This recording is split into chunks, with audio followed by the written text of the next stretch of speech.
Hey Jason, so I know that weight restriction can sometimes be a confusing thing any time of the year, but especially as we get closer to spring. What is some good general knowledge I should know about weight restrictions? Okay, so there are some things about weight restrictions. Um, Generally, there's what's permanent weight restrictions, what we'd encounter on all of our Class A roads. Nationally, it's going to be 80,000 Okay. pounds. Okay. However, uh, getting towards spring thaw, there may be areas that have what we call seasonal weight limits, Okay. where those 80,000 pound restrictions may be reduced down to lower weights in order Okay. to protect the roads and the roadbed while it's thawing. So when you say reduce, like reduce typically, is there an average that it goes down to? Well, not necessarily, because we operate in such a wide area that it's really important that you do sign reading when you're getting into not only areas that you're familiar with going, but also areas that you haven't physically been into. A lot of times there will be postings on the side of the road, and it will show uh, max weights in tons. Okay. So when you say that, that leads me to actually a good thought process. Where would I even, can I know that ahead of time? Is it just reading signs? How would I know what a weight restriction might be? Yeah, so in a fleet like ours, if you're running in the same area, oftentimes you could refer to that local body of government to find out what their seasonal weight restrictions are.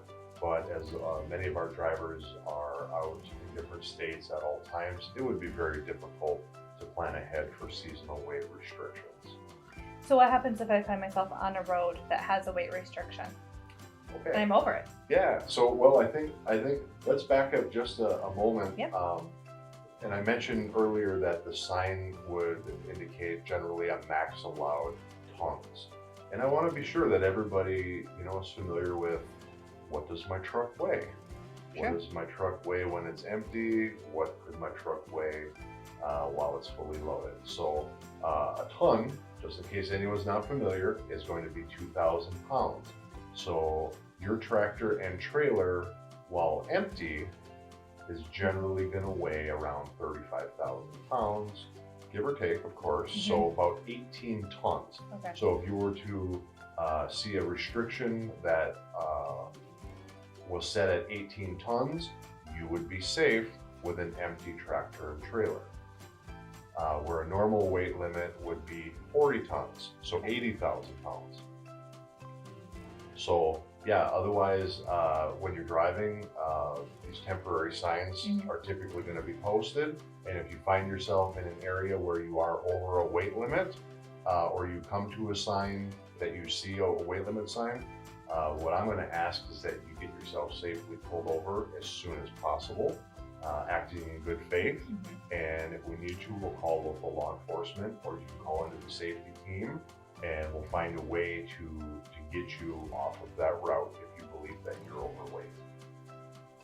Are they typically roads that we would be encountering as we're getting closer to customer locations? It's like not, like do major highways have spring weight restrictions? Yeah, so state highways may have spring weight restrictions.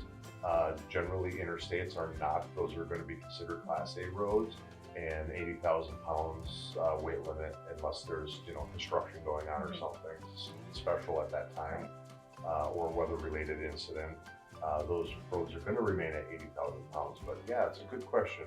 We're going to encounter the seasonal weight limits more so when you get off of the Class A roads and into the surface streets when we're headed towards our customers or park locations.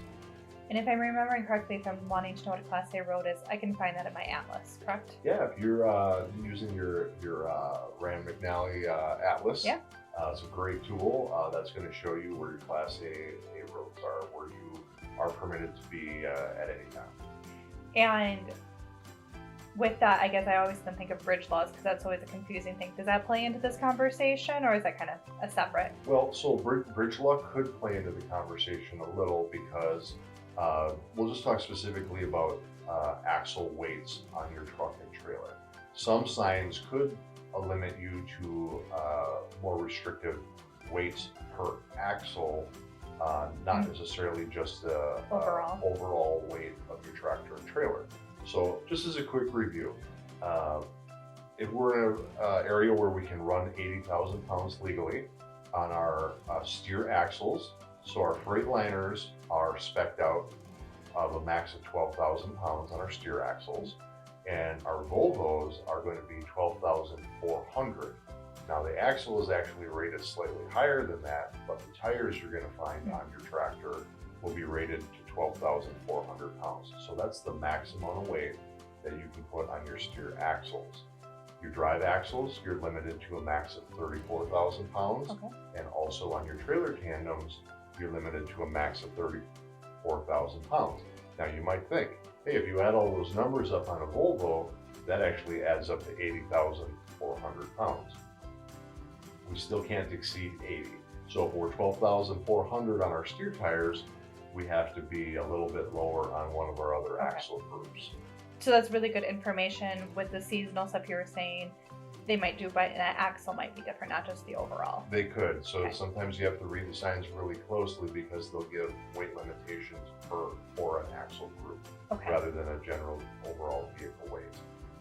So is there anything else that I should kind of know as I'm getting ready for spring here?